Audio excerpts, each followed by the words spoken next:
Hello అండి, welcome to easy cooks. ఈరోజైతే మనము సింపుల్గా చేసుకునే స్వీట్ రెసిపీని చూపించబోతున్నానండి. చాలా ఈజీగా చేసేసుకోవచ్చు, తొందరగా కూడా రెడీ అయిపోతుందండి. ఈ పూజలకు, ఈ వ్రతాలకు మనము ఏం స్వీట్ చేయాలని ఆలోచిస్తూ ఉంటాం కదా, ఇది అయితే మనకు తొందరగా అయిపోతుందండి. ఒకసారి ఇలా ట్రై చేసి చూడండి. ముందుగా మనము ఒక 2 టీ స్పూన్ల వరకు బియ్యంని నానబెట్టి పక్కన పెట్టేసుకోవాలి. ఈ బియ్యం నానబెట్టుకునే ప్లేస్లో బియ్యం పిండిని కూడా తీసుకోవచ్చండి మనము. తర్వాత ప్యాన్ పెట్టుకొని అందులోకి ఈ డ్రై ఫ్రూట్స్ అన్నిటినీ వేయించుకోవాలి.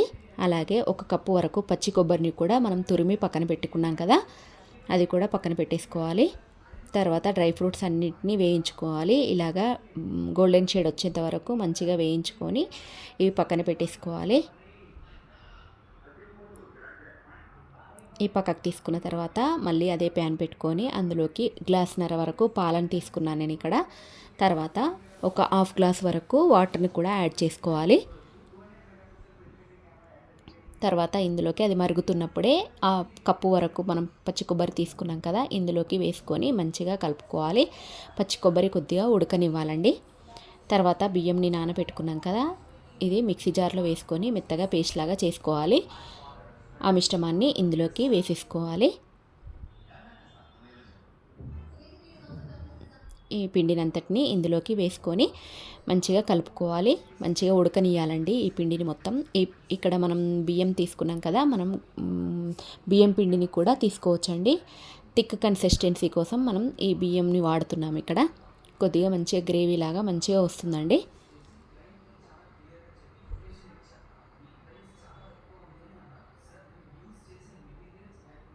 ఇలాగా మంచిగా కలుపుకోవాలి, మంచిగా ఉడకనివ్వాలండి. తర్వాత మనము 1 కప్పు వరకు ఇక్కడ బెల్లంని కూడా తీసుకోవాలి.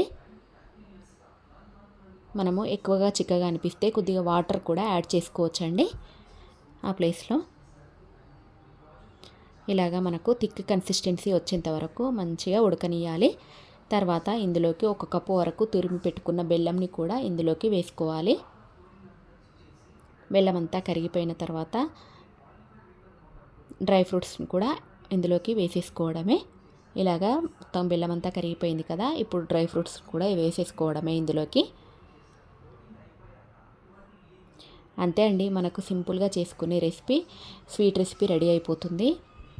ఇందులోకి పిస్తా పప్పులను కూడా ఇందులోకి వేసుకోవాలి. అన్నిటినీ వేసుకొని మంచిగా కలుపుకొని సర్వ్ చేసుకోవడమే. కొద్దిగా ఇలాచీ పొడిని కూడా వేసుకోవాలండి లాస్ట్లో. అంతే అండి, మంచిగా స్వీట్ రెసిపీ రెడీ అయిపోయినట్లే. చాలా కమ్మగా కూడా ఉంటుంది. ఈ స్వీట్ రెసిపీని మీరు కూడా ట్రై చేసి ఎలా ఉందో చెప్పండి. థ్యాంక్ యూ అండి.